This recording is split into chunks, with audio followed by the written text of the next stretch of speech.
Hey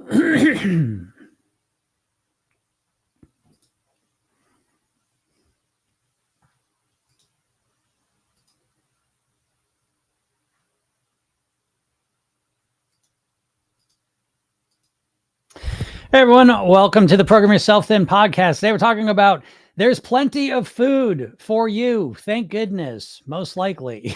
Now, when it comes to weight loss, one of the things we're dealing with is our biological instinct to eat everything in front of us at all times because we never know if there's going to be more food. Again, remember, we evolved in a food scarce environment. And so all of your nervous system, your biology, your biochemistry, everything about you is really wired to eat everything that you can when you can eat it, because you don't know if it's going to be there later on. And so when you want to lose weight, you really are working against that. And it's not just that you love the food, it's that deep inside of you, it feels like I need to eat this now.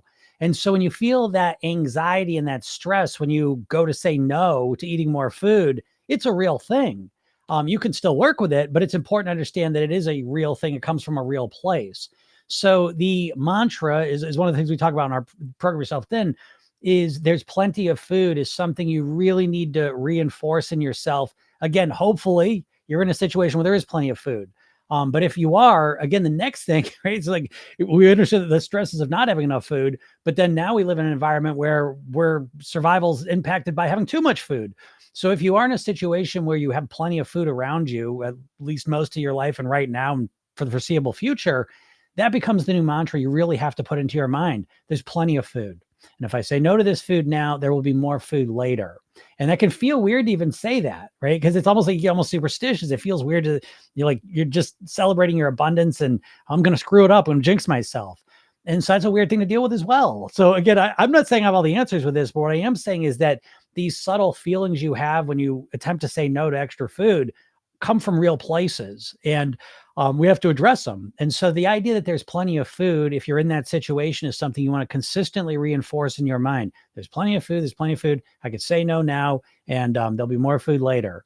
And as long as, hopefully reality stays that way for you, this becomes a very, very powerful mantra belief that leads you to be more comfortable saying, no, thank you, I'm good, knowing that there will be more food later on. And so again, understand that this really does come from a biological evolutionary place, and it's real, even though it's not necessarily accurate in today's world, if we're lucky enough to have abundance of food around us. But you need to reinforce in your mind regularly, calm down, relax, and remind yourself there's plenty of food around. And this really speaks to the idea that when you want to lose weight, a big part of it is really upgrading your software programs, because your hardware, your body, your biology is really geared to overeat. And so what we're looking to do, again, in food scarce environment, that's great. In a food abundant environment, it's a real problem. And this is one of the main things that leads to the obesity epidemic. So we need to upgrade our software and say, there's plenty of food, we're fine. There's gonna be plenty of food, plenty of food, plenty of food. And you want to keep thinking that. And the more you start to focus on that, and the more you start to internalize that feeling, you're going to find it becomes a lot easier to be able to say no to the food. So I hope this helps you out. If anyone has any questions, feel free to ask them. Talking about weight loss in any of its forms. What's up, Paula? Paula says, hi, Jim, excellent college day. I think I may be motivated. All right. That's a good one, right? Paula's in the program, and yes, she's a superstar. And, well, let me talk a little bit about, without getting into Paula's situation specifically, in general, I think a lot of people I end up working with, the weight loss almost is a secondary thing, meaning that, first they got to get their emotions in place. First, they may have to just maintain their weight for a while so they can believe it's even possible. That's a big one for a lot of people, to be honest, because so many people that come into the program, by the time they work with me, they have tried many, many, many diets, and they've succeeded with a number of them, lost the weight, and then put it back on. And a lot of you have done that, where you've lost weight and then put it back on. And you've done that a number of times, so that now the way that you think about weight loss is you think, even if I lose weight, I'm going to put it back on anyways. And so for a lot of you, the weight loss you can do, but you don't believe you can maintain it.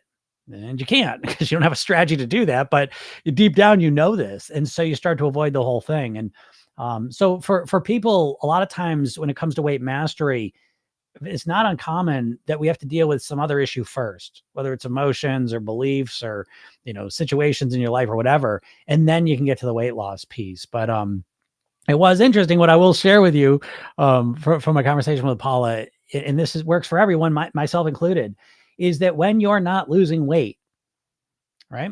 When that's happening, instead of saying, "Oh, I can't lose weight," or "What's wrong with me," or "Why do I keep screwing up?" No, let that go.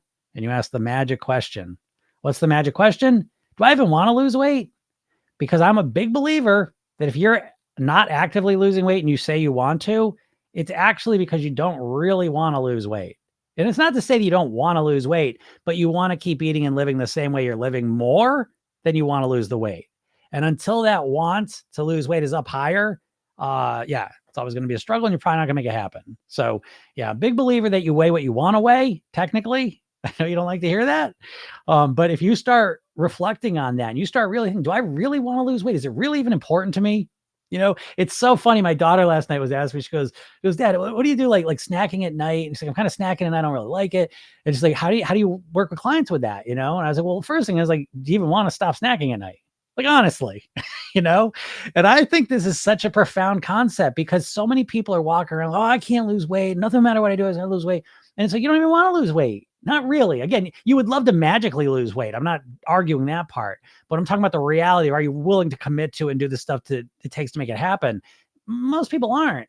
And so the first question isn't how do I lose weight? Do I really want to?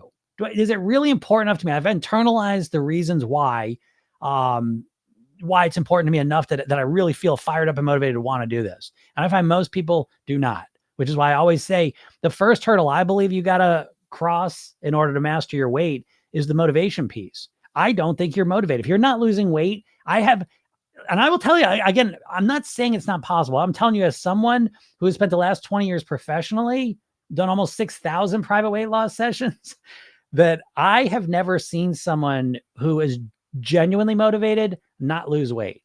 I've never seen it. Now, again, people lose weight quicker and slower than other people. So I'm not arguing that. Some it's easier and harder for people. Not arguing that. But I'm saying if you're a human being who's living and breathing, who wants to lose weight, and really genuinely wants to lose weight, it's really important to you. I've never seen that person not lose weight. So anyways, I know that triggers some people, but I got to speak my truth. I like speaking my truth. Anyways. So Jonathan, Jonathan said, I'm starting to have anxiety about maintaining my goal weight. Do you have any tips? What to do after my wedding? Jonathan, I would put things in its proper place. It's not really the time to talk about that yet because you still got the wedding in front of you, and so I'd ride that wedding as hard as I could. You know what I mean? Ride that wedding motivation as hard and as long and as far as you can. And just stay in that mindset because yeah, once it's over, yeah, you're right. I mean, and I can see how you'd have anxiety about it. Now, Jonathan is so great because I so appreciate you, Jonathan, getting on here and talking about this stuff because what we're doing in real time is we're going through basically everyone's diet experience to some degree. Jonathan this was about a month or two, right? That he really wanted to lose weight. He's got a wedding coming in October, wanted to lose, I think it was 30 pounds even, for the wedding, pictures and look great on the day and on all the rest of it. And so he's doing some extreme shit to make it happen. And, however, he's also got the advantage of probably having the most motivating thing you can look forward to, which is weddings. I've seen weddings be the most motivating thing. I've really been reflecting on this last couple of weeks. I'm like, yeah, I can't think of anything that I've seen consistently be more motivating for people to lose weight with than a wedding, their own wedding, especially. So, he's got this wonderful motivation in front of him and it's working. He's lost a bunch of weight, but yeah, now the anxiety. And why wouldn't he be anxious? Here's my point to you folks. And I'm going to use Jonathan as an example. Why wouldn't he be anxious about maintaining it? What he's doing is super extreme and he would not be able to do this pretty much at any other time consistently, other than the fact that he's got this big wedding, a little over a month and a half away. Right. And so he's got this huge thing that he's focused on, fixated on, it's absorbing all of his focus.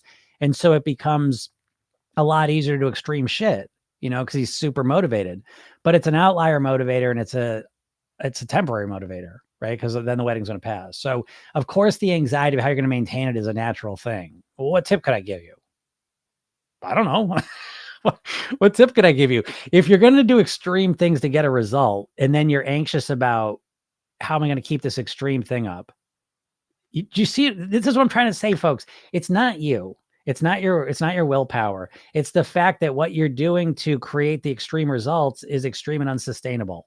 And it starts dawning on you. And this always happens. Dieters never know this because dieters don't really notice a lot of stuff. But a lot of dieters don't realize is that as you get closer to that goal weight, you get more and more anxious because the maintenance phase starts getting closer, and it starts to dawn on you if you're a dieter. Again, usually subconscious. You don't realize this usually as a dieter because you just think, oh, I'm losing weight. Everything's great. Meanwhile, you're absolute basket case. I see. I can't tell you the number of times I've seen this. And it's like people, again, because you think, oh, as I get to my goal weight, I'm going to be fired up. I'm going to be so happy and excited. Everything's great. No, that has not been my experience. What I see is, yeah, people are excited and happy about the results. No question about that. But underneath that is a deep, deep anxiety because like, how the fuck am I going to keep this up? How am I going to keep it up? And I just want to lose weight. I just want to lose weight. I just want to lose weight turns into, I hope I don't put the weight back on. I just don't want to put the weight back on. I just want to put the weight back on. And the anxiety starts usually, before you get to that goal weight, and it just builds. And again, so what's the answer to it? Well, what's the answer to it? That you just become some magical person who's always this motivated and can always do something extreme for the rest of your life? I guess that's one. I'm not going to say it's not an option. I suppose it is. So there's one option. You just, come on, Jonathan, just keep it up. Just stay motivated. Come on. Do you want it or you want it? Come on, just do it. To watch some David Goggins. There's my tip for you. Or number two, you use a plan. You figure out a way of eating and living that allows you to live at your goal weight that's a lot more sustainable and comfortable to you. Right. So those are only two options I know. And so obviously I talk about the one with just the more sustainable version, but we always have that choice. What's up, Sanja? Sanja said I had a dream last night and I was on your live and 350,000 people were watching your live. Oh my goodness.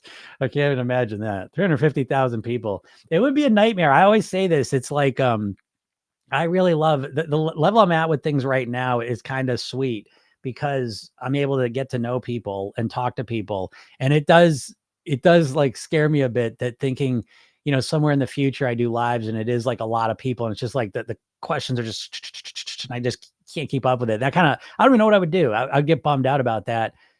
I'll have to change the way I'm doing this, I suppose. Because that's what I like most about this. This is what I really enjoy doing these. I love coaching. I love doing this. It's really the high points of things. It's I just love it. I could talk about this all day long, and I love being able to bring a little bit of light to, situations where people are really struggling. But yeah, it's funny. 350,000 people, holy macaroni. But yeah, that would be it'd be cool in one hand, but mostly not cool, I feel like. So I think about that all the time. I'm like, I don't know what that's gonna be like when there's more and more people watching it. That's a funny dream though. So it's funny when people dreaming about our lives here. That's a funny thing, huh? Yeah, Jonathan said the same thing. I was just thinking, right? I love this. I love being able to do this, Marcy said, I missed the meeting yesterday. It's back to school week here for my 3 kids. I plumb forgot. Come on, Marcy. You got the message too, right? You got the email in the morning. But, oh, I know. 3 kids. Oh my goodness gracious. Yeah, I got the school thing starting. That's always just, oh my goodness. This week has just been, man, what a roller coaster. I find it fascinating. My daughter's going to college. And so the emotions associated with that are just too much to handle. I mean, it is a roller coaster for me. It is just up and down and up and down. It's like, holy shit. At this point, I'm just like, I just want it to happen so I can just be on the other side of it. I'm a big believer that a lot of times, uncertainty is kryptonite, and it's the uncertainty of what that reality is going to be like. And I think my brain just can think of a million different scenarios and ways it could be. And so it's a lot of cognitive energy going out there. It's a lot of emotional I'm going through as well. And so at this point, I almost just want to be on the other side of it, just so it's a reality and I can just deal with whatever's real. And I know that'll be fine. I know we'll all be fine, but holy macaroni. It's such a wave of emotions. I find it interesting. I tell you guys this all the time, that awareness precedes change. And my life, really a big part of my life is developing awareness of subtle things that I experience, think, feel, and why I behave the way I do. And paying attention to emotions, I find interesting because so often emotions are a non-logical thing. I can say, oh, my daughter's going to college, but it's like all of a sudden my mind imagines some scenario and now I feel depressed. And my mind imagines another scenario and I feel excited for it. And another scenario and now I'm really sad. And another scenario and now I'm angry. And it's like, now I'm worried. And it's just like, oh, it's like, holy shit. It's ongoing. And then there's my son. He's going back to school too. And it's funny because that's going to just seem so easy. That's the easy thing. But anyways, you having 3 kids going back to school. I know when kids go back to school, it's summer's fun. And then it's always like, it's okay. There's nothing wrong. And I feel that way too, to be honest. This summer it's been a great summer for me. Done a lot of fun stuff, but I am really excited as well to get back to my normal working routine. I love working too. And I'm ready to, I like working kind of at full capacity. And I've definitely kind of eased off a lot during the summer. So I'm looking forward to that too. But I know most parents feel that, right? That once you kind of get your normal routine back, and that's kind of nice. So I'm excited for you as well, Marcy, that you get a little bit more of your normal routine. KT says, I've been thinking about what I said about boredom eating. I am boring and need to change that 100%.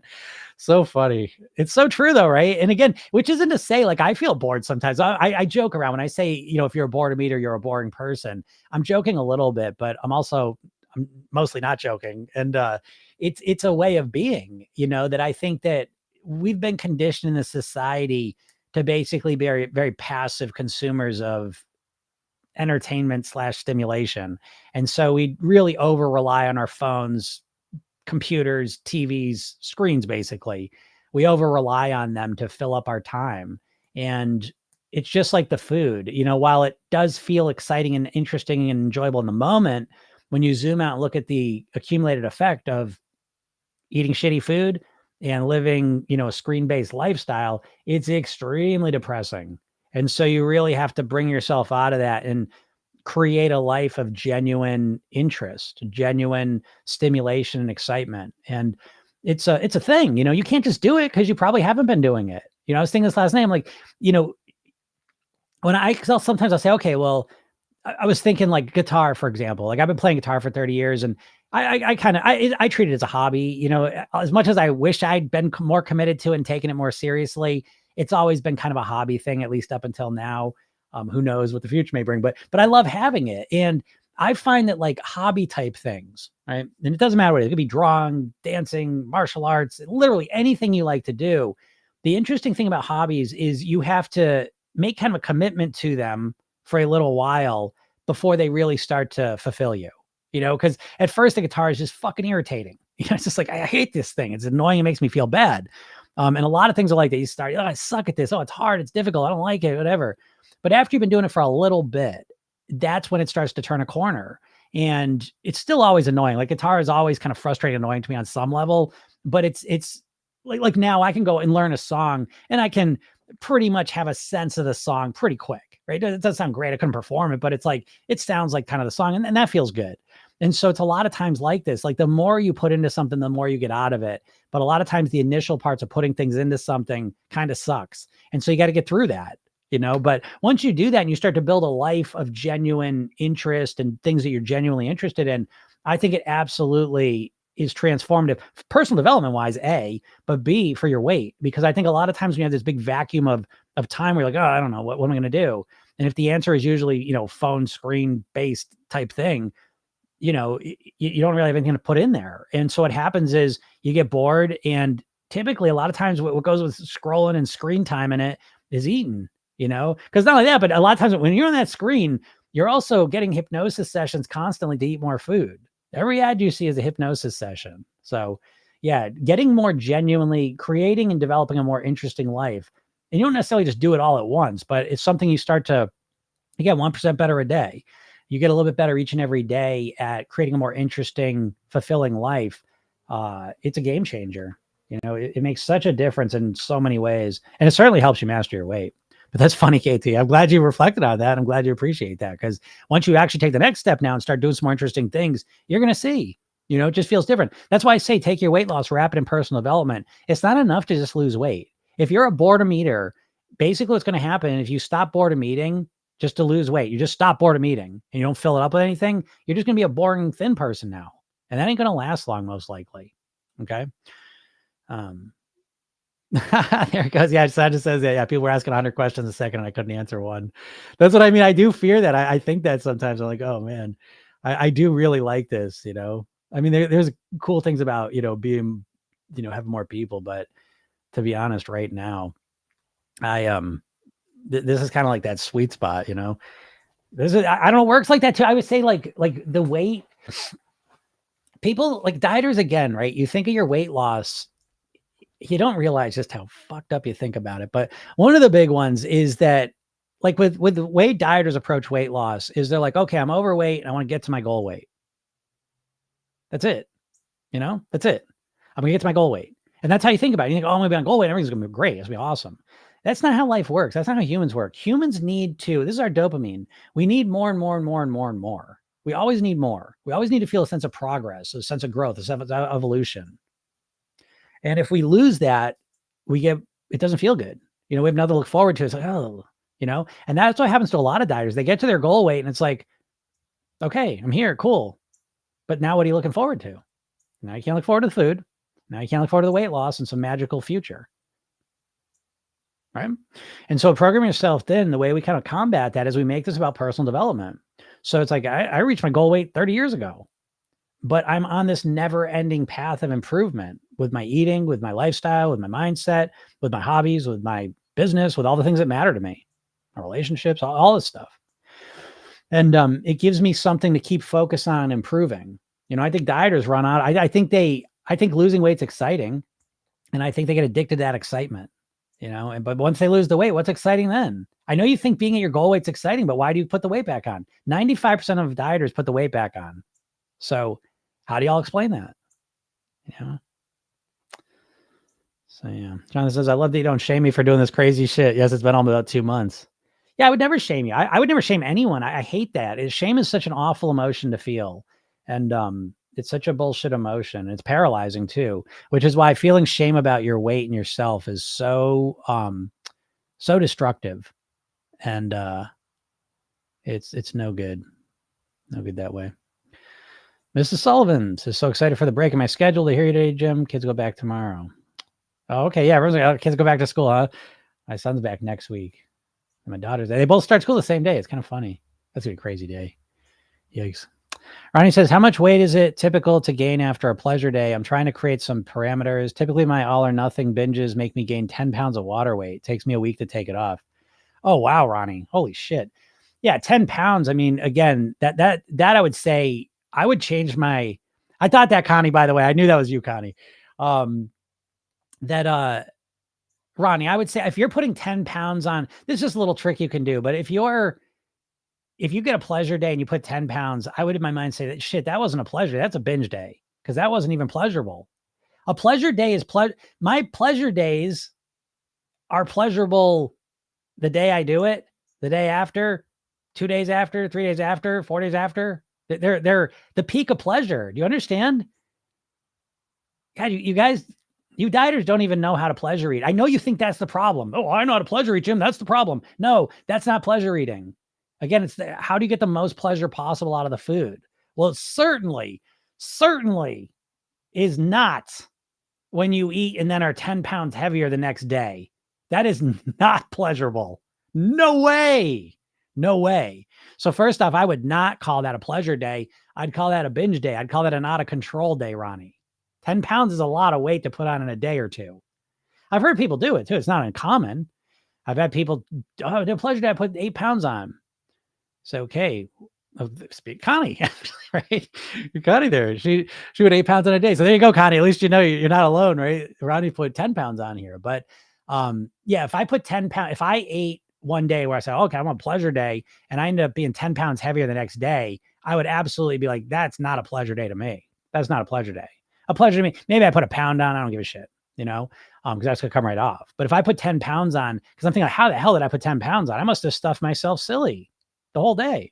And if I stuffed myself silly to put 10 pounds on a day, I know I would have felt like shit physically, mentally, and emotionally.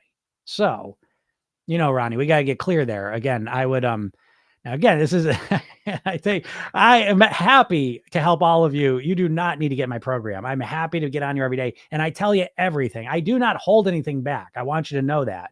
At the same time, I don't go in depth with everything that I'm teaching because that would be a boring podcast. Okay. That's what not that it's boring, but it's like, again, you guys ask questions and that's what we're doing here. But again, in the program, we deep dive into all this stuff and Ronnie is attempting to do this on his own. And so without question, I get people every day writing to me, listen, I just watch your videos. That's the podcast. I'm losing lots of weight. Cool. Okay.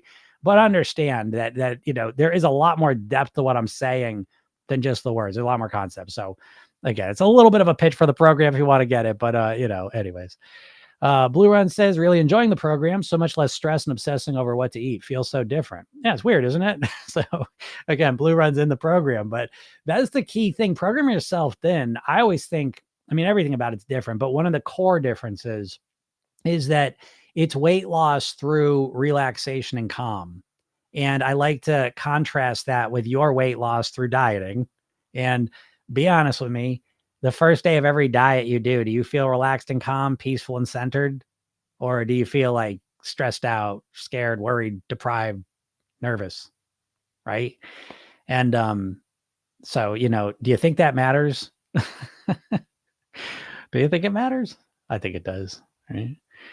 Connie says, can't wait to hear more about the boot camp. Yeah, it's boot camp. I'm going to be sending out information tonight about all the details of it. I'm thinking registration's probably going to open tomorrow for the people that are on the wait list, and you'll have first dibs at it if you want to get into that. And then we'll start on September 1st.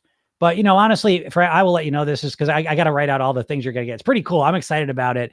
Obviously, it's an investment. It's a coaching program. That's a higher level coaching program.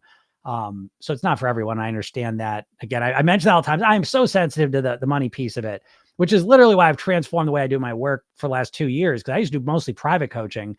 I went back to my program and really focused on that so more people could use it. But again, this boot camp is more of an investment. It's a coaching program, and a very immersive, intensive one. But, the other side is that I got a lot of other programs, not a lot, but I got a couple options coming out that'll be much more affordable for people that are, in a little tighter spot financially. But the boot camp itself is so kick ass. So again, if you're looking to make like a real big commitment for the rest of the year to transforming your weight, your health, your happiness, all of these things. This is the program. This is the most immersive program I've ever offered. And it's so cool. And I always reference, again, you understand, like people work with me privately, it's $25,000.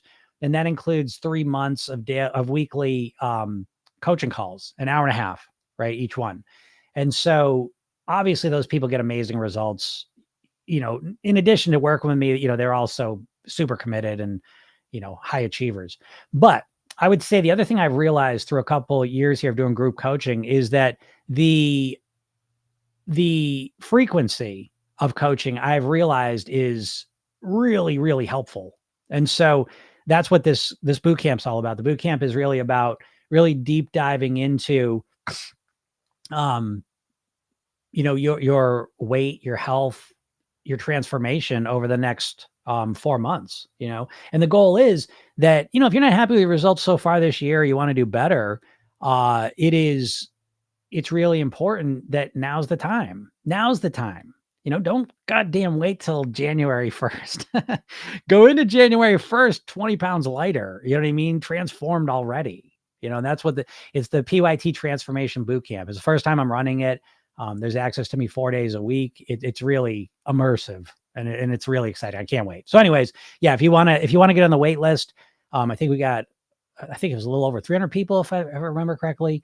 And there's only a few spots. I'm keeping it very small because, again, you're going to get a lot of my attention. But anyways, if you are interested in hearing more about that and you want to guarantee that you can be able to get a spot, you should already be on my email list. I just saw Ronnie say, how can I subscribe to your emails?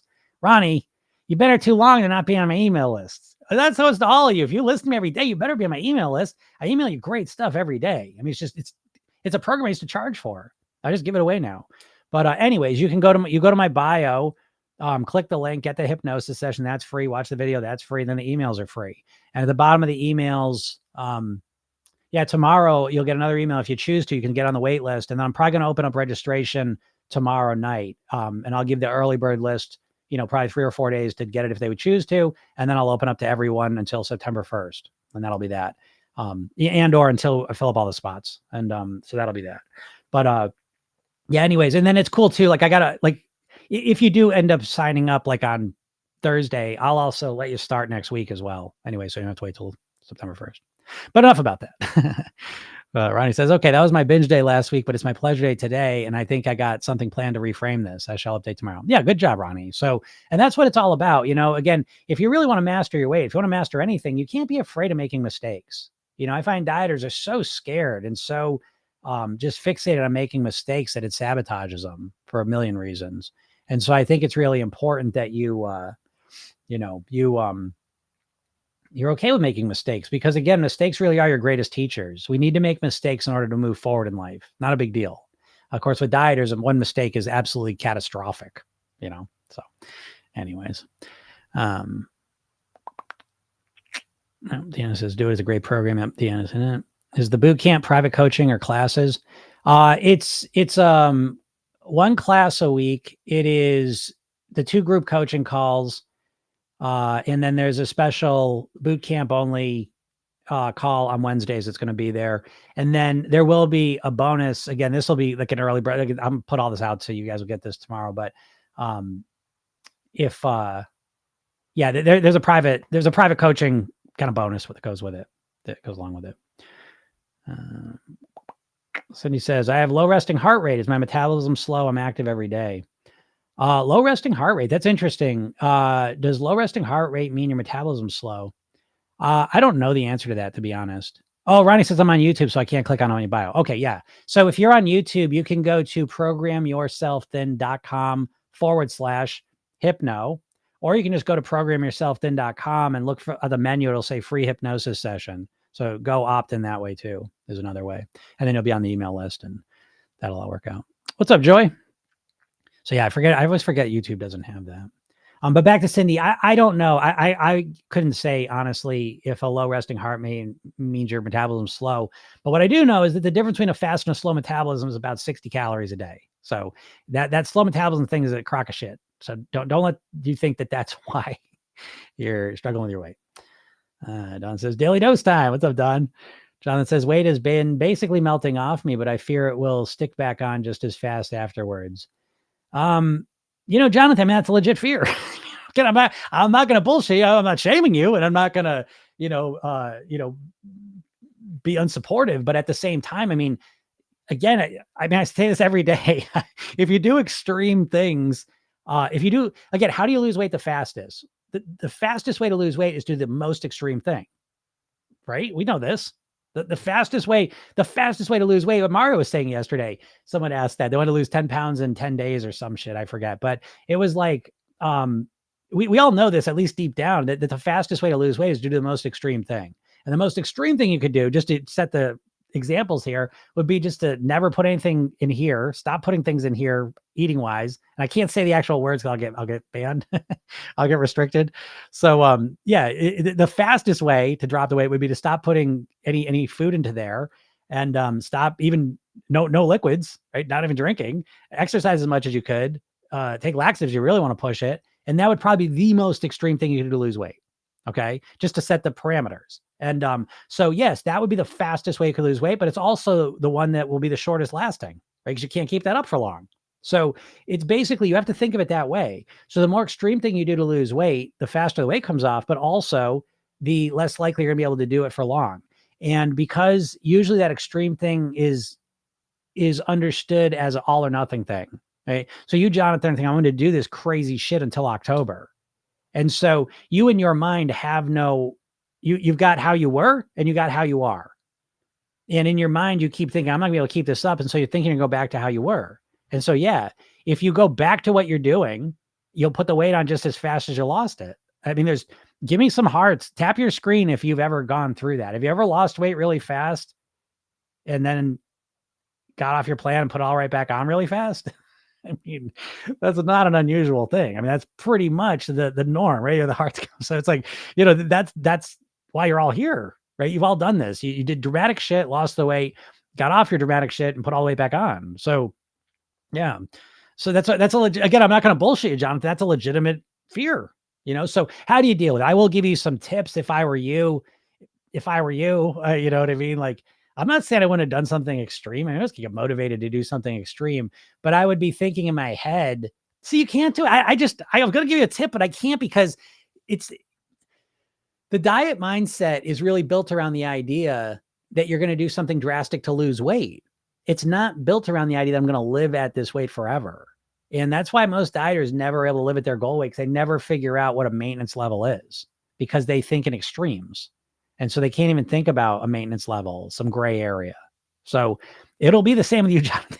So again, Jonathan, understand, I will be here in October. So as soon as that's over, then we can have a real conversation about it. But right now, I think being in this extreme mode, trying to think kind of rationally and gray area, I think it's almost impossible. So if I were you, I would just keep my head down and keep going towards your goal until October. Understand that the anxiety is just a part of it. Of course, it's a natural consequence of what you're doing. And just tell yourself, I'll deal with this in October. Jim will still be here in October. I'll talk to him about it then, and I'll help you out then, because then you'll be in a much different spot and it'll be a real conversation. But right now, just stay in one mode. It's hard to be in two modes at the same time. David Goggins noted. That's funny. Linda B says, what's the cost of the boot camp? I'm loving your $300 program so far. I will let you know, because I got to figure out the final costs on it. And so I don't want to tell you yet, but it's, it's a decent investment. I'll let you know that. I mean, so one cool thing though, that I'll let you know is that anyone who's been in one of my programs, the $300 or the coaching one, what I'm going to do, at least in the first wait list piece of it, is I'm going to allow you to subtract that off of there. Okay. So I want to be super fair. So if you've bought programs of mine before and you want to do the boot camp, A, there's going to be an early bird discount. B, if you've been a member of my program, you're going to be able to discount that as well. And there's a couple other cool bonuses as well. So so Linda, just make sure, if you want to learn about that, make sure you're on the wait list. And if you haven't been able to get on the wait list, just shoot me a message and I'll just add you onto it. It's a little, because people in the program, I'm not sure even if you're getting emails to get on the wait list. So I should make sure you should in case you want to. Don says, where is she heading to college? My daughter is 21 and chose a path of theater and vocal coaching. Oh, okay. That's cool. So I haven't had to face kid leaving town. She's going to Smith College. So just super duper school. And so I'm super excited for it. It's only 20 minutes away. So it's like, I do this anyways, I want to just share something that I don't talk a whole lot about. And it's definitely something I want to do more of in life. And what I'm talking about, we in Program Yourself, then we have the 8 lifestyle habits. In order of importance, it's sleep, hydration, relaxation, breathing, nourishment, movement, meditation, gratitude. Gratitude is really the one I feel like I'm the weakest on. I'm always working on it, but I think I'm probably most deficient in that. But one of the things, I do practice gratitude a lot, though, that being said. And one of the ways that I generate a lot of gratitude is I like to think of how things could be worse. And so I do know that, it's interesting to me that it's scary anyways. A kid goes off to school, right? Because it's just a change. And by the way, I'll just talk about this real quick, because I think this is interesting. It's not really about weight, but it's, to me, this is a good example that it's like, it's not just that she's going to, and I think any of you that are parents would know this, I think. So I don't think this is any unique thought, but it's like, it's not just that she's going to college. I mean, there's that stuff like, oh, she's getting older, she's going to go to college, and how's that going to go? And you have your normal things there. But for me personally, it's more kind of the mortality side of it, and the change, the end of a kind of an era, a moment, the way reality has been. And on top of it, it's almost like, okay, here's another phase of life that's kind of coming to a close. It's like, it brings up all this other stuff. There's lots of stuff comes up for me personally anyways, but she's only 20 minutes away, so when I do start to feel like, oh, whatever says, I say, well, she could have been 8 hours away. I went to college, 8 hours away from my family and stuff. And boy, do I have a different perspective on that now. Holy shit. I don't know how my family got through that. So again, so anyways, I do feel like one of my big gratitude strategies I use is when I feel a certain way, like upset about something, I tend to think like, how could it be worse? Who's got a situation that's a lot worse? And I don't know if that was that called Schadenfreude or Schadenfreude, when you're like happy about someone else's misery. It's not that, but it's just giving myself perspective, because, life's relative. We don't experience things absolutely, so it's not like I'm like, oh, it's fine, she's just 20 minutes away, I'll be fine. People have 8 hours. I don't just naturally think that way. I have to do it to myself. Now, by the way, you can do this with weight, because you're always reflecting on your weight and feeling like you're overweight and upset about that. But what you almost never do is you never think of someone who is 100, 200 pounds heavier than you and how if they woke up at your weight, they would be over the fucking moon. It'd be the best day they'd had in years, right? You never think of it that way. It's a fun thing to do though, because you're so used to feeling like shit about your weight and your body that sometimes when you change the context, it becomes a different thing. So anyways, yeah, Deanna says we're not getting info on the boot camp. I knew you weren't, Deanna, but now that I think about it, maybe you guys would like to do it. And I'll offer that, I guess. You guys are in the Thrive thing. It's a little different. So I'll have to think about that. You have access to all of it anyways. The difference would be the blueprint classes, which are going to be kind of cool. So it's like, do I want to, let me think about that, Deanna. Let me see. I will keep you in mind with that. And, yeah. So I will let you know. Yeah. And Deanna, you wouldn't have heard it. This is literally, I sent things out about a week ago and, yeah, but I didn't think about the Thrive people. I will keep you all in mind. Let me think on that, how I wanted to handle that. So anyways, yeah. Deanna says that. Yeah. Right. It's the end of an era and another season for us too. Yeah. And, so obviously a lot of stuff comes up, but anyways, oh, the kid leaving town. And I don't like she's really, it doesn't even feel like she's leaving town, to be honest. I mean, she's literally, it's a town we go to all the time. So I don't know. It's just funny. Marcy says, my oldest is starting middle school and my youngest starting kindergarten, lots of mixed emotions. Oh yeah. The youngest starting kindergarten. That's another one like that. Right. Absolutely. And the middle school. I don't know. It's just a lot of emotions balled up, and I think, I don't know. I talk to my clients a lot about this because so much of PYT is really about awareness of what's going on inside of you. And emotional awareness is crucial to mastering your weight. I mean, could you imagine? I always ask dieters is like, don't you think your emotions may have something to do with your weight and your ability to influence it? Right? Because if you can't deal with your emotions on a genuine level, you're going to use food most likely or some other substances. But in our culture, again, I say this all the time, but food is out there is probably the number one emotional management strategy, for people to use. And so I think that, dealing with your emotions is a huge thing. And it's a whole thing in of itself, right? Because emotions come balled up in lots of things, and emotions by definition are just vague feelings, and so we have to understand them and become aware of them and then work to define them.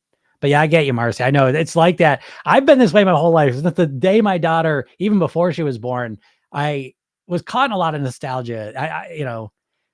Who cares about this stuff? But it's just, I think about this all the time. Because for me as a person, on a personal level, being a dad and having my family unit was really been the focus of my life. My father died when I was 9, and I always felt like I missed out on a lot of that, because of that. And so I swear my whole life up until this point has been to recreate that in my own, and I have, and I've been able to, I've been the luckiest guy in the world, but it's so funny because then it's funny, my wife was saying this, that it's like, sometimes like you got to warn parents, don't have too good a relationship with your kid, because then you're gonna be so sad when they leave, so anyways, it's just funny because, it reminds me of the Buddhist, there's a Buddhist, the first law of Buddhism is that all life is suffering. And what that means is that, not that all life is bad, but that no matter what, if we're having good times and we're happy with things, we don't want them to end. And then if we're having a shitty time, we want it to end and be good, And so we're always in our heads kind of like hoping things were either stay the same or be different. And so in that sense, it's that way. And so again, I find the solution to all of this always is the same for me, and it's gratitude. When I lose people, when things go awry, when I'm sad, whatever, I'm always able to rely on gratitude is really the foundational cornerstone to make me feel better.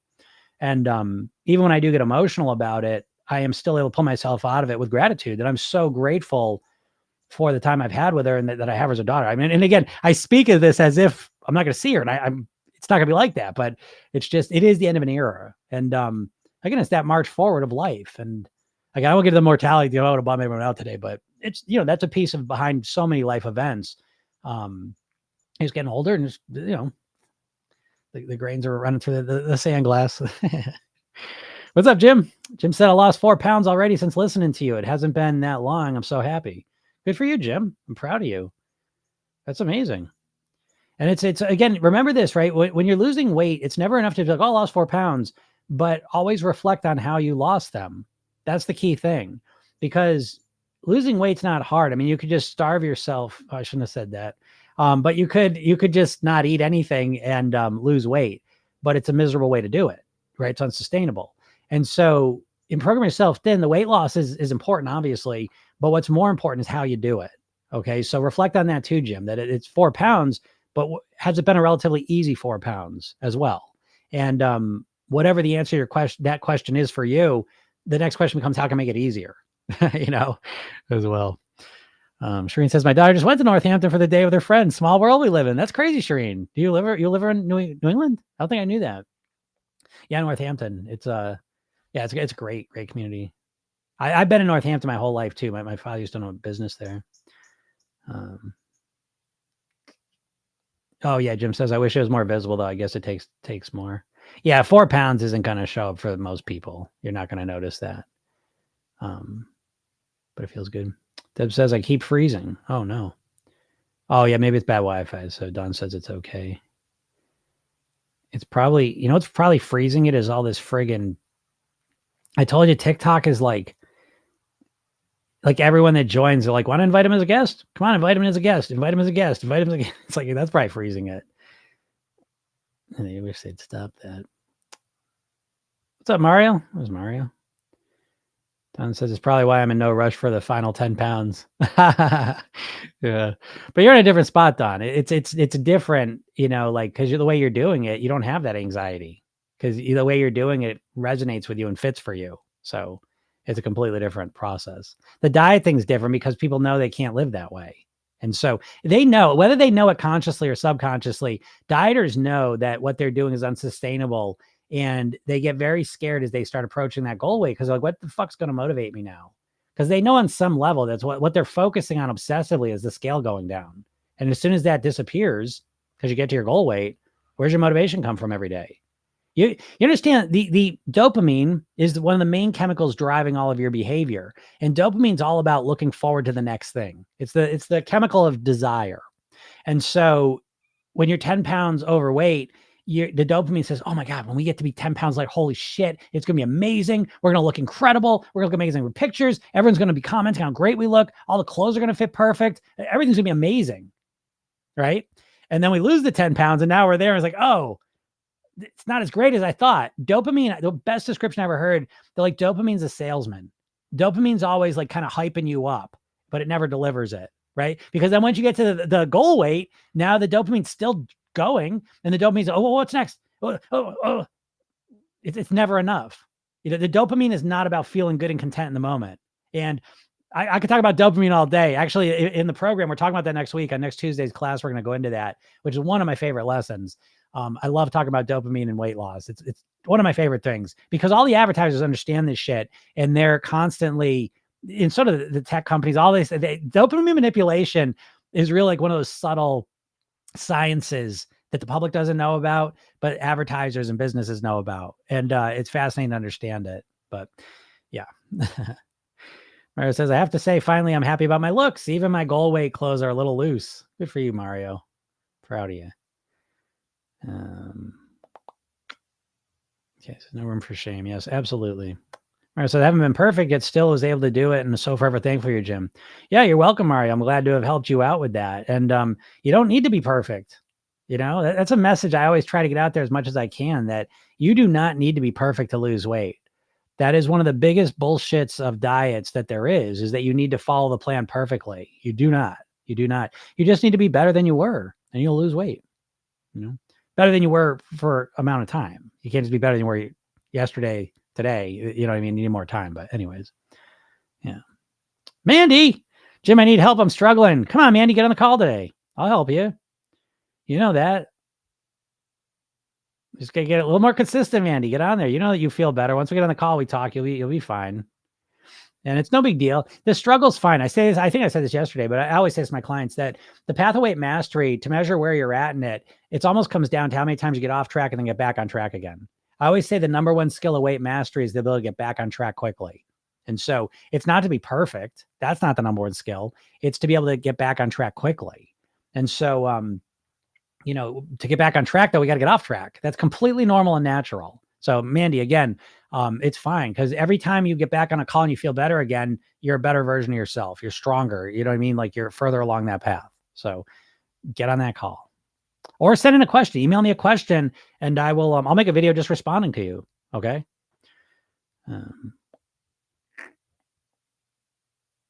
Yeah. Email me if you're free.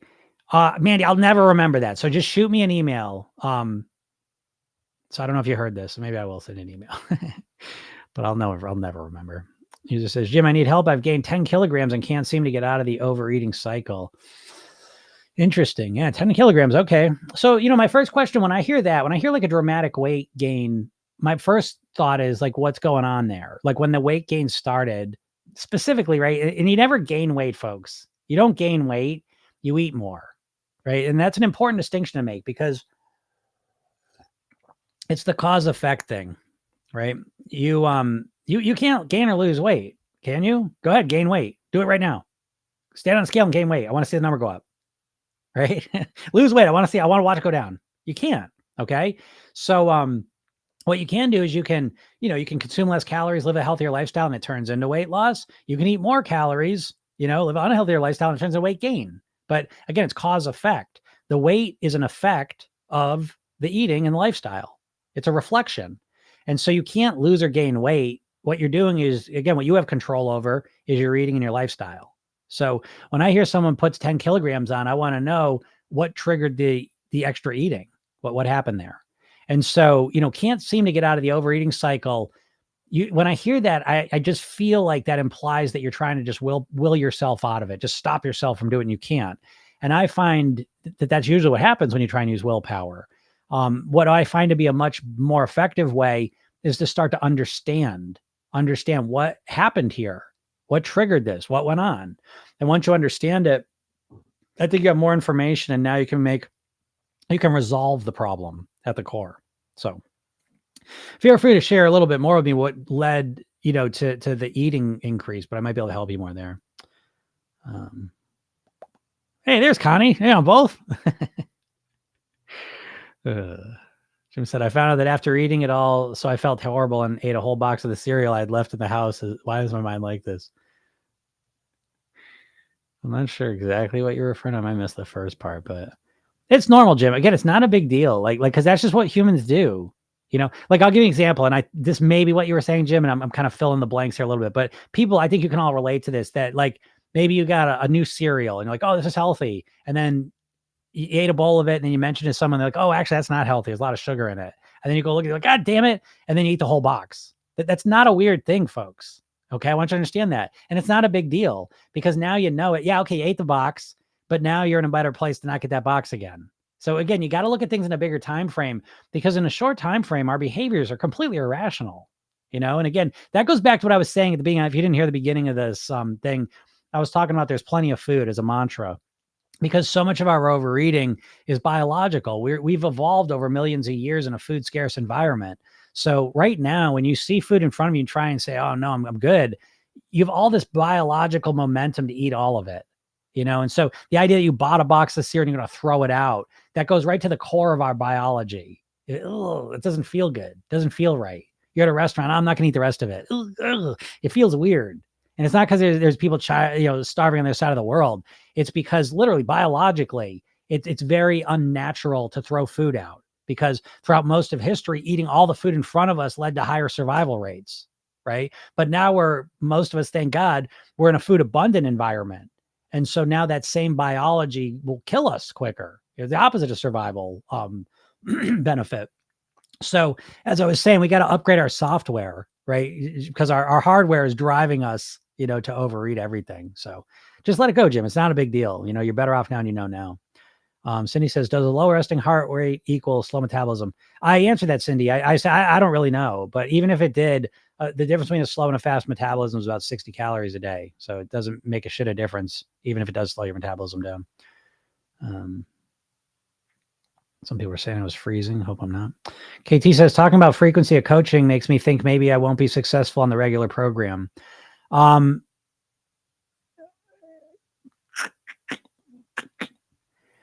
Listen, let me talk about this for a second because I want to be crystal clear on this because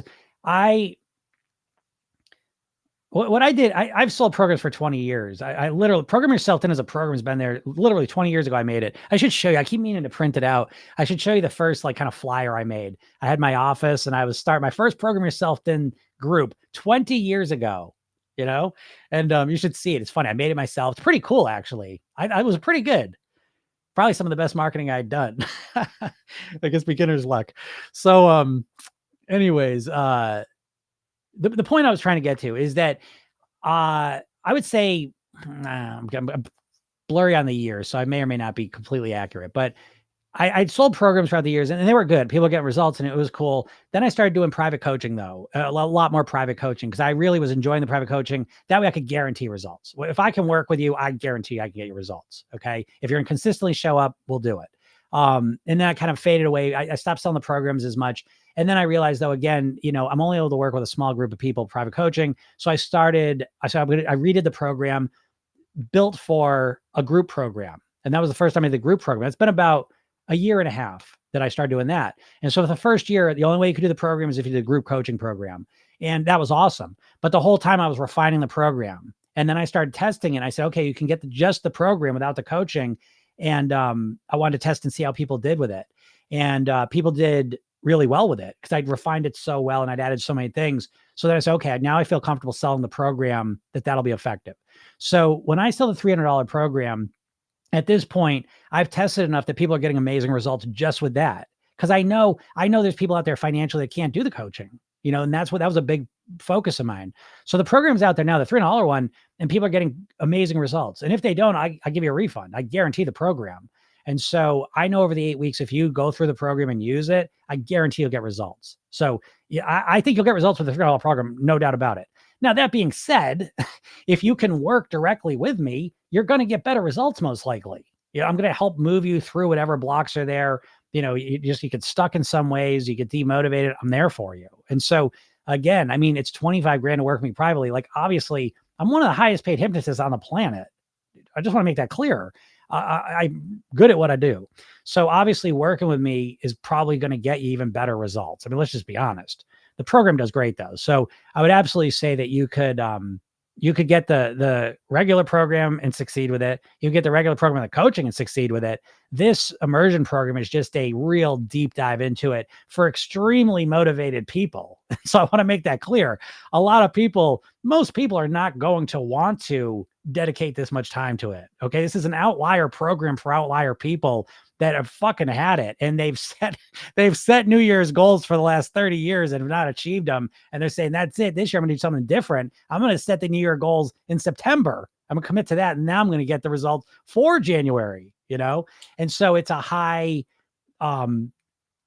contact program, and so obviously that's going to set you up to have the most success because it's the most frequent, consistent, in-depth coaching I offer at this point. Even more in-depth, I feel like, than even my private coaching, because I feel like the 4 days a week access to me is even more powerful than the hour and a half one-on-one that I do with people. I know it is because I've been testing it out for the last year because I have a Thrive program too. And so there's some people that are showing up 4 days a week already in something I'm doing. And it's been amazing. These people, it's hard not to succeed. Do you know what I mean? They never get that far off track. And I'm just wiping out their mental bullshit, So anyways, again, I want you to understand, I would never sell anything that I didn't think was effective. So I think you can succeed with any of them. And then just the level of commitment you want to make, that's just what and can make, as well. I know there are lots of people who would like to make the commitment to the full boot camp program, but might just be outside of their price range. And I understand that. I'm sensitive to it, but at the same time, listen, I got options for people. And, I understand, money's just, I say this sometimes, but money's a relative thing, and sometimes like 25 grand, holy shit. But, people that make a lot of money, let's just keep it vague. It's everything's relative. Do you know what I mean? Like shit, I'm up at braces on my kids. That's just like 8 grand. So, you know what I mean? Like money's just a relative thing. And so people that can do it, people that really, really want to do it, make it happen. That's what this program's for. It's a high level program. You got to show up a lot and be there. I'm there for you and all the rest of it. So again, you got some different options, KT. You'll see them tomorrow. And then if you have any questions, you can obviously get a hold of me. But you will absolutely, I believe you'll succeed with any of the programs. I truly believe that, or else I wouldn't offer them. I just want you all to know that, And even if you get through our program, there is a live class with it on Tuesdays, so you still have some access there. And then I always give you front of the line access here. If you get on the lives and ask me a question, I know you're in the program, I'll literally coach you right through this. So I want you, that's what I always wanted with Program Yourself then, is for you to feel like you were kind of cocooned with support. And there's just levels to the support, So anyways, hope that makes sense. Dancing Seagull says, I've plateaued and sugar cravings are bad at the moment. Vitamin B complex, magnesium, will they help? No, I don't think so. I don't think any supplements are going to help any of that shit. You know what I mean? Your sugar cravings are physiological, psychological, environmental. It's just that I don't think if you start taking B complex and magnesium that your sugar craving is going to go away. I don't believe that at all. But I could be wrong. I'm not a scientist. I'm not a doctor. So maybe I'm wrong. But yeah, I wouldn't believe that. Yeah, sugar cravings. I know, and I'm going to kick off the sugar craving thing. It's a little annoying. I'm actually got a book. I can't wait to read this, and I'm going to share all this stuff with you. I'm actually going to put a presentation, and this one I'm going to give to everyone. I'm going to do a presentation on the sugar, and I'm going to make that on my YouTube channel so you can all watch it because I think it's that important. But yeah, the plateaus. What I will tell you about plateaus is that they're a natural part of the process. Treat your plateaus as an opportunity to practice your maintenance. So whatever you did to get to the plateau, optimize that, meaning whatever you did to get to the plateau in terms of changing your eating and your lifestyle, keep doing those things, but optimize them, make them easier and more enjoyable for you so that they're more sustainable moving forward. And then if the plateau remains for another month, now you can look at what you're doing and say, okay, where would be the easiest place for me to cut out some more calories? So you can kind of kickstart the plateau. That's my suggestion. And I think B complex magnesium solutions are bullshit. My Tai says, does losing weight clear your skin? Not necessarily. I think eating healthier, living healthier will clear your skin up, drinking more water, nourishing your body, eating more whole foods, eating less bullshit. I think that stuff will certainly help your skin most of the time, but the weight loss in and of itself, I don't know if you just ate the exact same and just ate less. It may though too, because when you're stuffing so much shit into your body constantly, you're overwhelming your whole system, and so who knows how that gets, how that shows itself, but, and again, that's just a whole nother conversation is that, it's like, people don't really like internalize what they're doing to their bodies with the shitty eating, they're just fixated on how they look, but they're not really aware of just how damaging it is to the whole functioning system here, so, I wouldn't be surprised if losing weight may help your skin, but I would think the bigger thing that almost certainly will is, again, cleaning up your diet and your lifestyle. KT says, Mario, that's awesome. Are you using Jim's program? Mario's not. Mario, again, he's one of the young guy brigade. Doing it on their own. Yeah, Mario's literally here every single day. And I kind of coach Mario. Again, I don't hold anything back. I do these. Marcy says the YouTube stream does have the link in the description. So there you go. If you were missing that, Ronnie, I guess it is in there.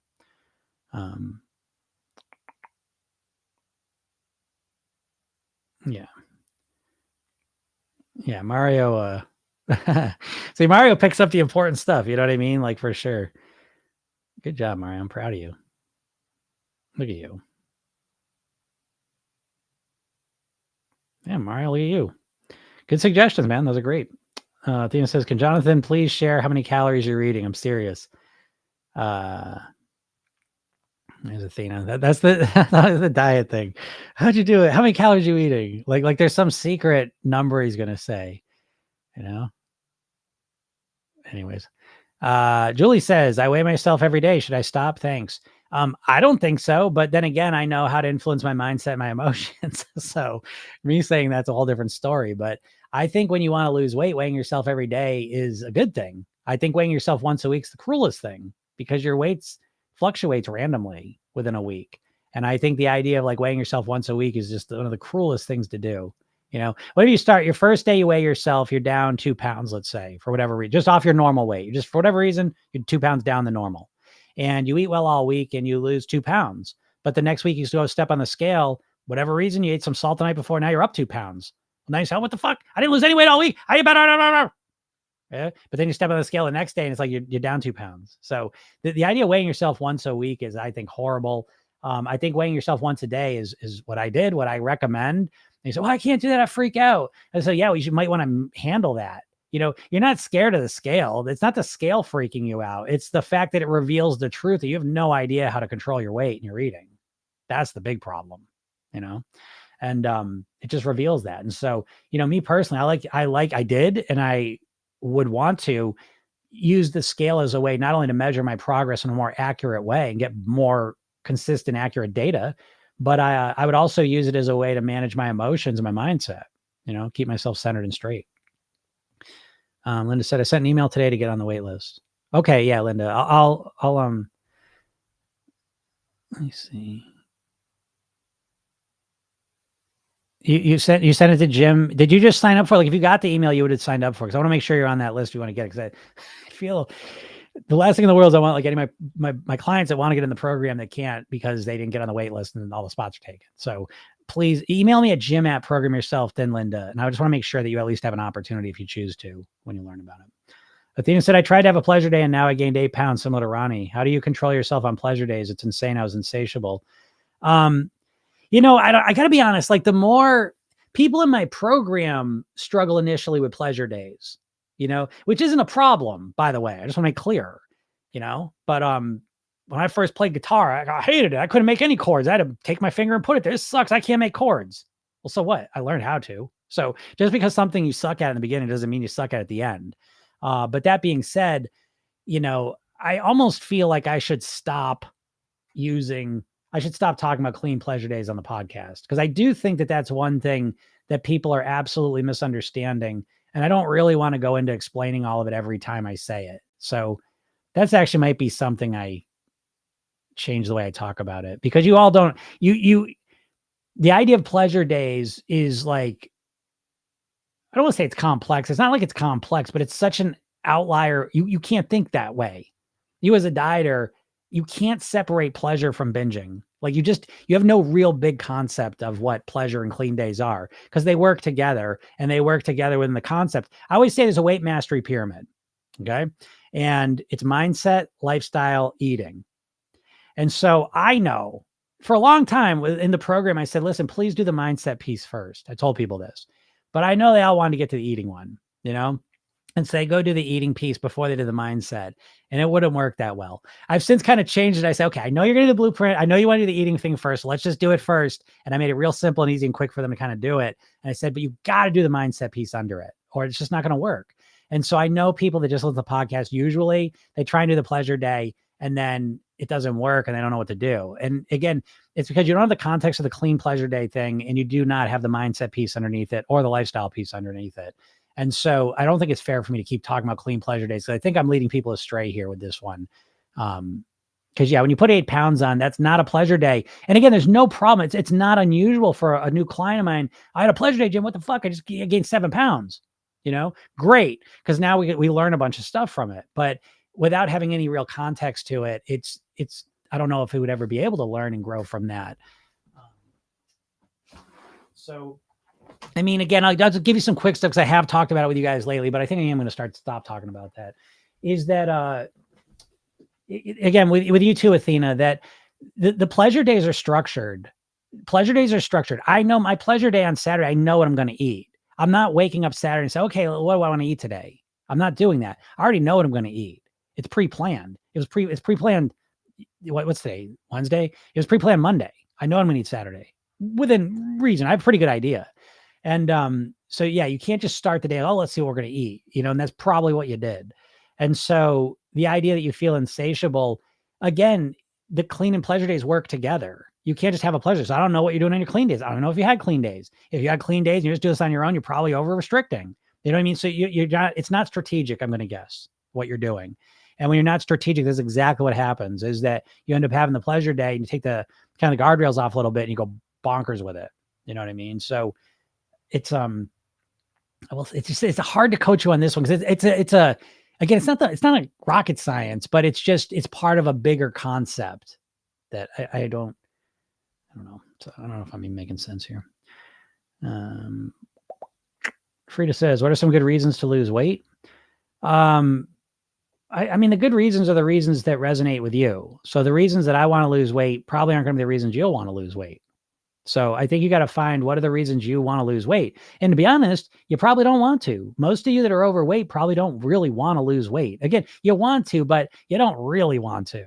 I always use the example like you wish you'd lose weight, but you don't really want to lose weight. You're not really committed to it. And let's do this. You're kind of like, oh, it'd be so nice. I wish I could lose the weight. I really want to lose this weight. I need to lose the weight. And it's more on that level, So I can't tell you what the good reasons are to lose weight. You would have to ask yourself. But again, it's the conversation. The most powerful question you can ask folks, especially if you're not losing weight and you really think you want to, is, do I even want to lose weight? Do I even want to lose weight? Honestly. Because a lot of times you're going to be like, no, but then you're thinking like, oh, actually, I really do. And then the stuff that follows, that's usually the good reasons. Right? Oh yeah, Shireen. Yeah. New England girl. All right. Yeah. The Big E. God help me. I mean, Jim help me. That's funny. Big E's like that. But, the deal there, Shireen, is go there and enjoy yourself. But again, we practice some moderation because good Lord, you go, the Big E is like our big, like country fair, I guess you want to call it that. But it's like, that's a good example of like, is it pleasurable to eat everything at the Big E? And not for me. It's fucking gross because I've done it. And it's disgusting. I feel so disgusting when I've done that in the past. So now it's like, I'm much more moderate with it. And, but I hear you.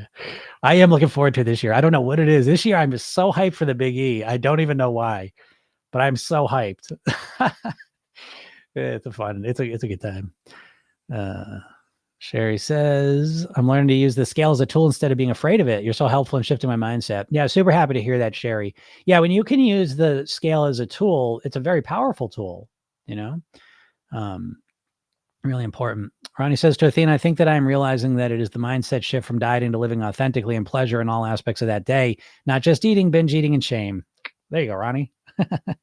I hope you heard that, Athena, because that's better advice than I was giving you.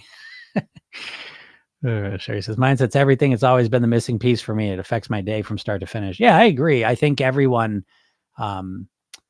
really, it's always a mindset thing. Always in everything. It's always comes down to mindset at the core, Sure, I'll go in with a disgusting mindset. It's not hard. I mean, these country fairs have really jumped the shark. No, I mean, some of the foods they offer is just, it's disgusting. I'll tell you what, I think I was writing about this last year. I remember it now, but pickles was the big flavor of the fair. But that's a funny thing too, because you go to the fair and it's like everything's like $10 now. So it's like you get like a pickle lemonade, it's like $10, and it's like $15. And you're like, okay. And you take a sip, and you're like, ah, this is disgusting. You're like, I'd rather just light my money on fire. It'd be more fun. And you get pickle everything, and half of it's absolutely disgusting. You can't eat it, and the other half is okay, I guess. But it's like it's I don't know. Without like Mario's brought me in contact with the phrase "big back," I would have been fine never knowing that. But okay, but big back, it really is like this attitude that you're just gonna eat the most fattest, grossest, fattening, fattiest, grossest, nastiest shit there is.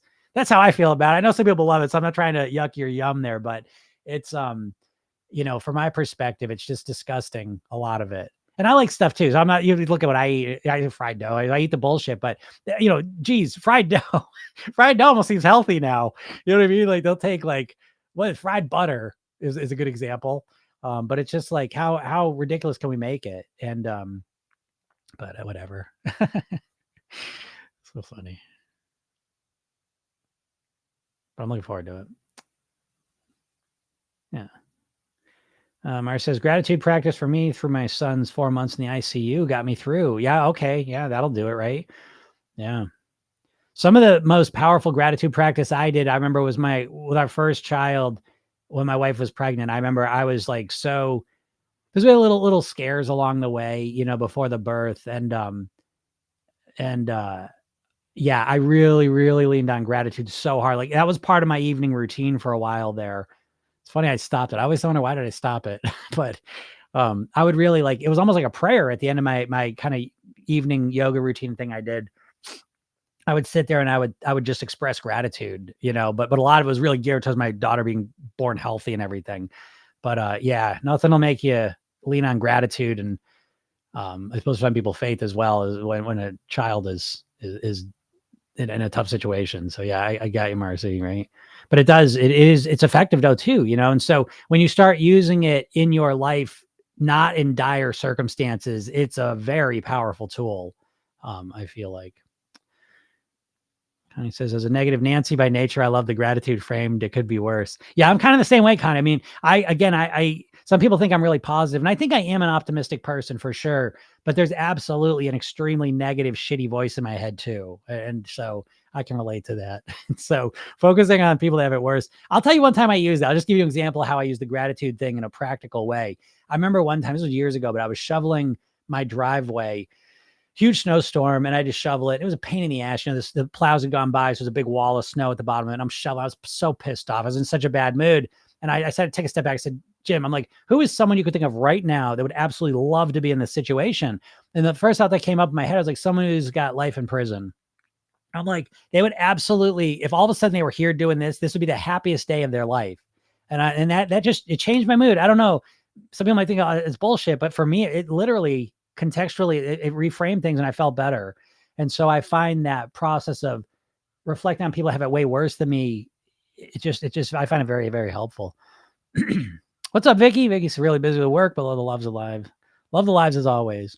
Occasional stumbles at night, but reading rehearsal gets me back on track. Yeah, that's great, Vicky. Again, not a big deal. The occasional stumbles are just part of the process, not a big deal. And especially if you learn and grow from them, and you don't let them kick you off path. Far. Let's see here. Man. And I'm just like, okay, there we go. I'm having a hard time keeping up with the comments because they get lost. Linda says, since being in your program, I've encountered many stressful situations and haven't turned to food. A little screenshot of that, right? I was like the non-weight related wins. That's what I say to people, like, again, it's beyond just the weight thing. It's really about how you are in your life. It's being the best version of you, so that stressful situations are always going to be there, but how you respond to them is something you can influence. And so that's a core part of the program. That's awesome, Linda. Great job. KT, sounds like you're doing awesome. Great advice. I'm doing some of those things now. Super job, KT. Marcy says, that's so true about dopamine. I'll literally be eating a cookie while looking forward to the next. Yes, Marcy, exactly. Once you understand dopamine, for me, it was a game changer. Understanding how dopamine works in our brain really helped me to understand so much more. And I think it's crucial to understand that. I really do. That's why any of you in the program, we're going to be talking about that next Tuesday. Dan says, Jim was talking about his oatmeal being 25 grams of sugar, so he ate a box of cereal after. Yeah, right. I got you. And that just happens. You know what I mean? We feel like that's just so common. That's what I'm trying to say to you all. Don't feel like you're some outlier, some, loser, broken person because you want to do well. And all of a sudden you find out this shows up in so many ways, like, oh, I got this healthy thing. Oh, that's actually not that healthy. And then we binge. Or like, I ate really healthy. I've been doing really good. We step on the scale, didn't move, or we gained a pound and then we binge. This is normal stuff. And, how do you avoid it? Well, I wish I could tell you how to avoid that stuff, but I think what's more realistic is you're just going to experience that shit sometimes, realize that, and who cares? As long as it's an occasional thing where I thought it was healthy and I went and ate the whole cereal. Okay, if it happens once, who gives a shit? Or a couple times, you'll only learn and grow from it. It's when it happens consistently that's the problem. So, but it is relatable, right? I think everyone can relate to that to some degree. Connie said, you can absolutely be successful without coaching. I lost 30 pounds last winter with just the free. That's right, Connie. Yeah. Again, I get that all the time. People doing that. People, I love it. Again, that's why I tell you I'm the luckiest person on the planet for so many reasons. But with my career, with what I do, I just love it. I love it. I love hearing people from all over the place, people from the podcast, people in the program, people in my coaching, people I privately coach. It's like I just love it, right? I help them all in different ways, but it's the reason I do all this. I absolutely love it. Because I know, again, I think no matter what, weight loss is just transformative. It's going to make you feel better. Almost every situation, when you start losing weight, get back to your goal weight, closer to it, you just feel better, A. But B, when you're doing it the way I'm talking about, you're getting so many other benefits too. And so it's transformative in your whole life, not just physically. And, that's what I love. I just love the success stories, that go beyond just, oh, physically I look great and I feel good.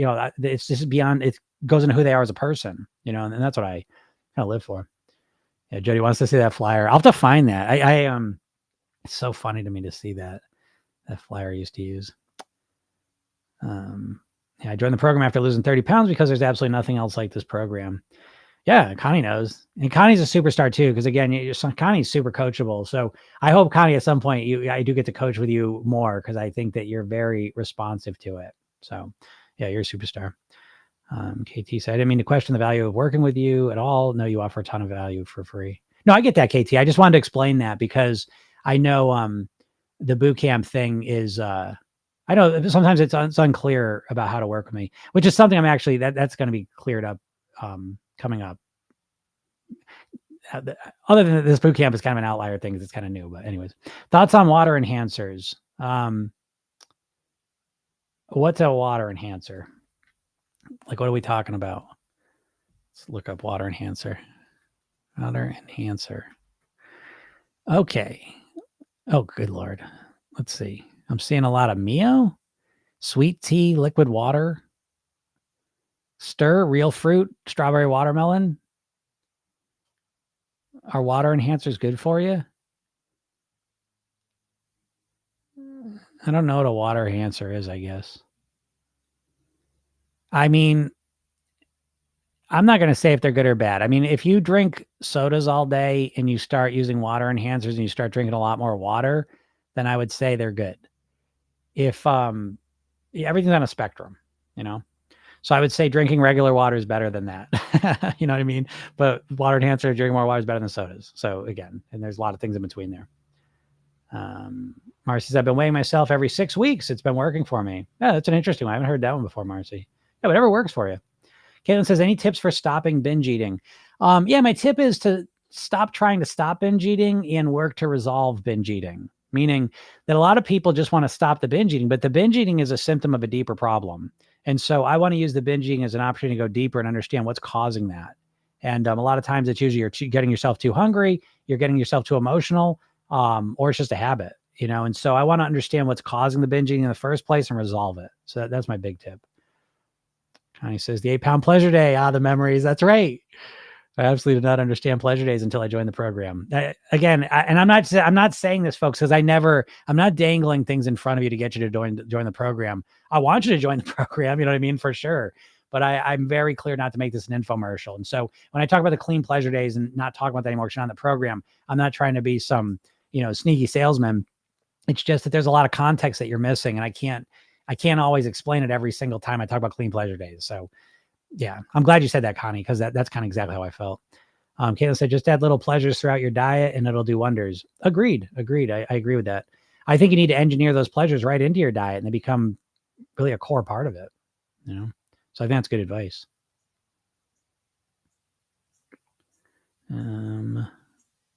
Taylor says, how do I juggle not overeating, but also eating enough, getting enough protein, but lose weight?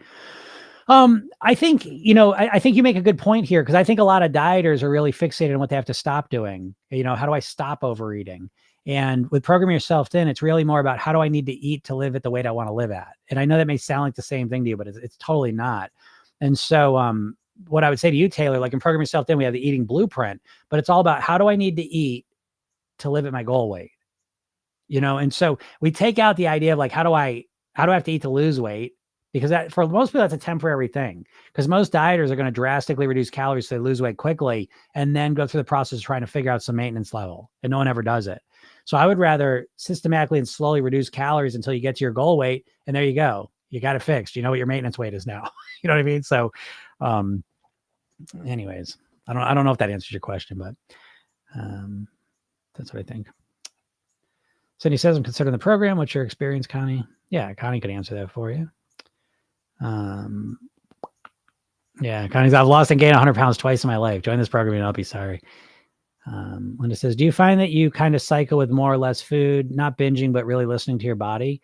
I tend to eat less for a few days and then a day or more calories and then back to it.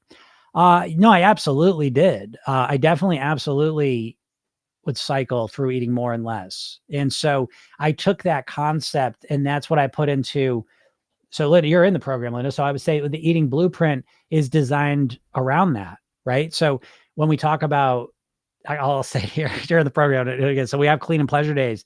The way I look at it is I always noticed there were days I kind of eat more and I'd eat less. And so I kind of put those into a structure. And that was the kind of the beginning of the clean pleasure day concept. And so the clean days I'm consuming less calories typically, not drastically less, but less typically. And then the pleasure days I'm consuming a little bit more. So I definitely did notice that cycle. I think that's normal. And what I look to do is to put that into some structured kind of format so that it was, I allowed for that cycle of kind of eating a little bit more, a little bit less that I noticed was happening, but then I was putting into a structure. So I wasn't just like, I wasn't just listening to my body. I think now, I know people don't agree with me sometimes here when I say this, but I personally, for me anyways, I don't believe I could be an intuitive eater 100%. I'm a lot more intuitive than I was, but I still really mostly rely on my structure. I don't believe I can trust myself with just intuitive eating. I joke around yesterday. I was talking about my son wanted to make me breakfast. Well, I'd already eaten breakfast, but he made me a whole other breakfast, eggs, potatoes. I ended up having a donut with it, the whole thing.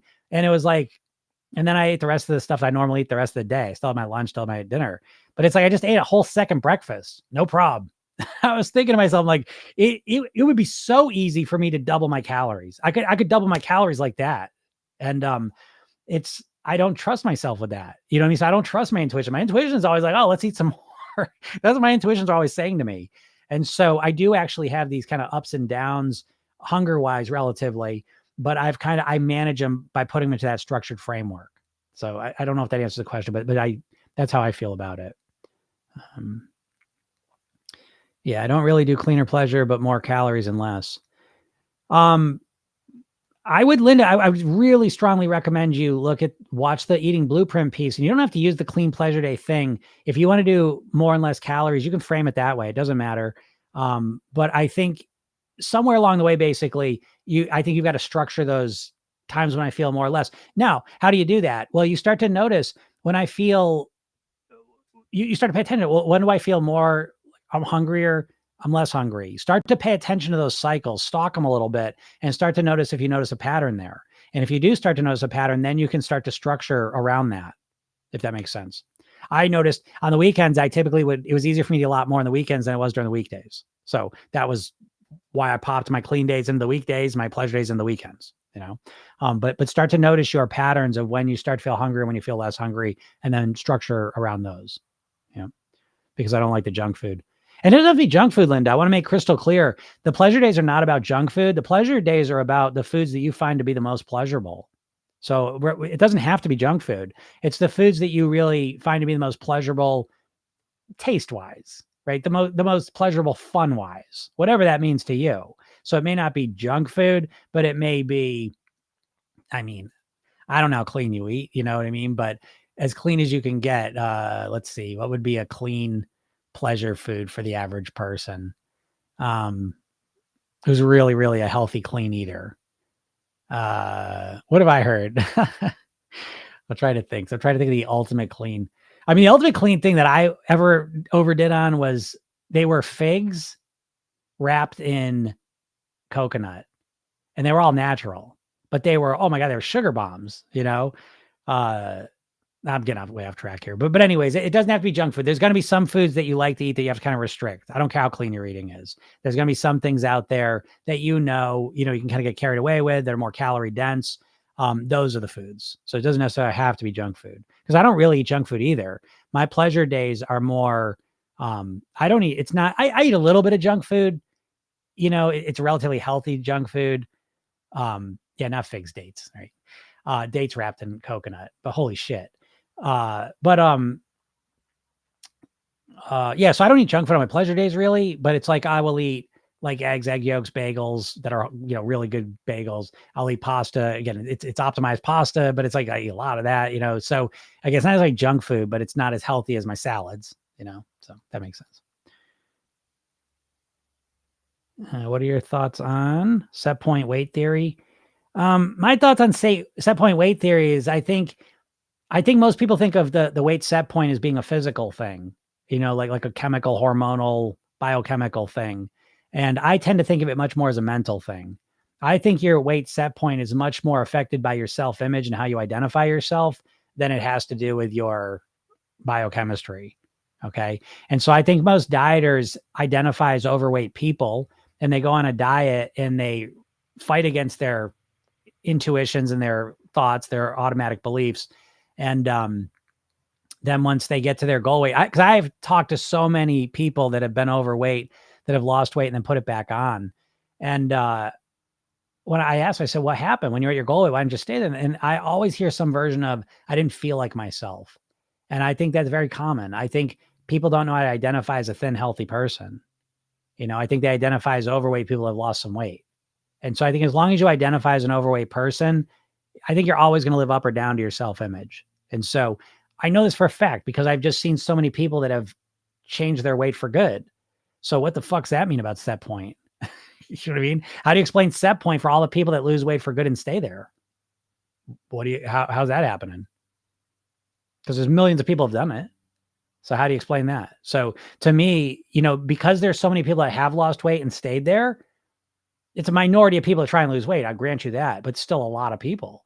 And so all those people that have lost weight and stay there, how do they do it? How do you explain that?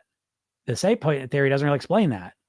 And so my explanation is that they have actually transformed their identity and they've created a thin, healthy identity. And now they live to that. So that's my theory on that.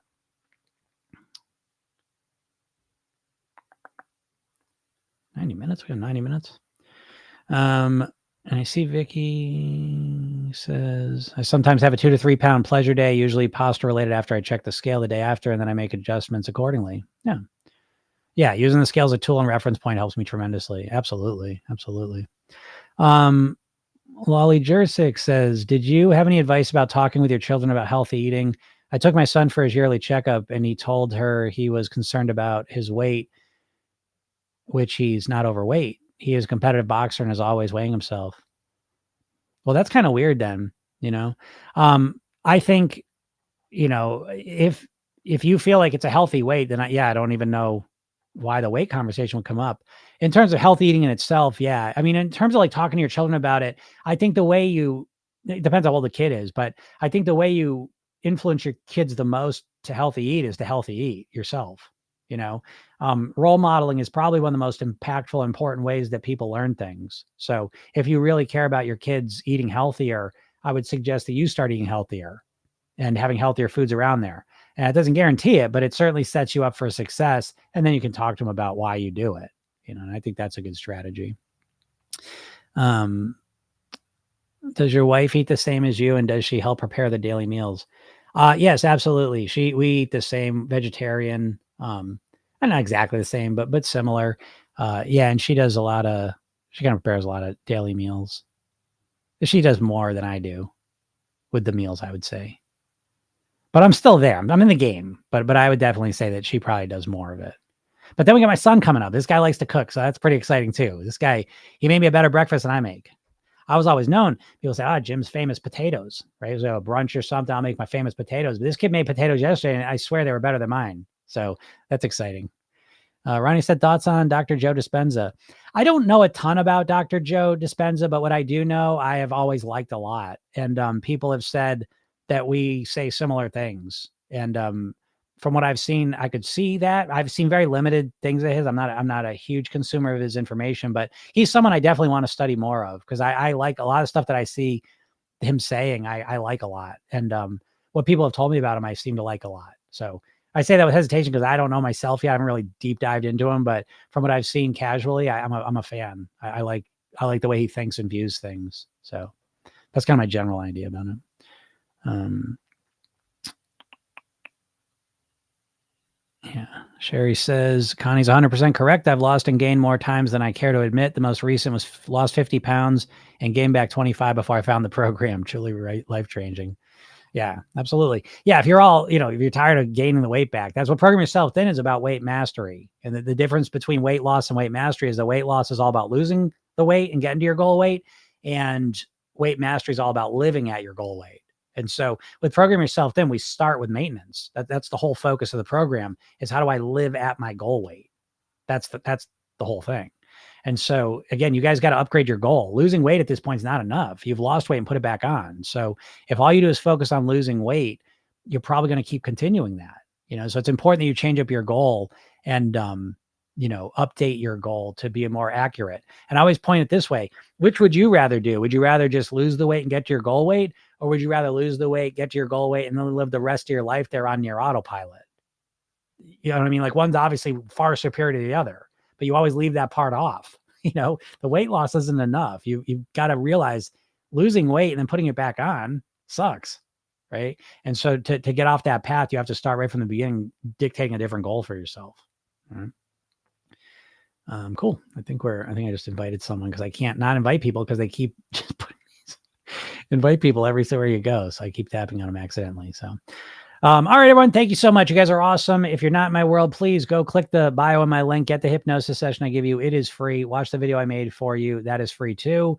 The emails I send you, they're free. Read them. They're really good.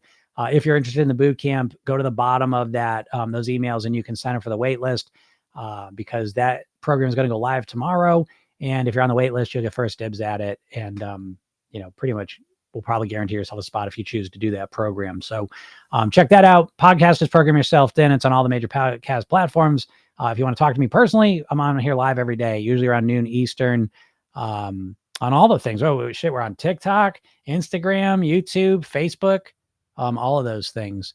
So go check that out. And then what else? Oh yeah, follow me. If you're listening to me on something and you've never seen me before and you like what I'm saying, follow me. Give me the follow, because then you see the videos I put up, and you never know when one of those might pop up and save the day. So, all right, everyone. Thank you so much, everyone.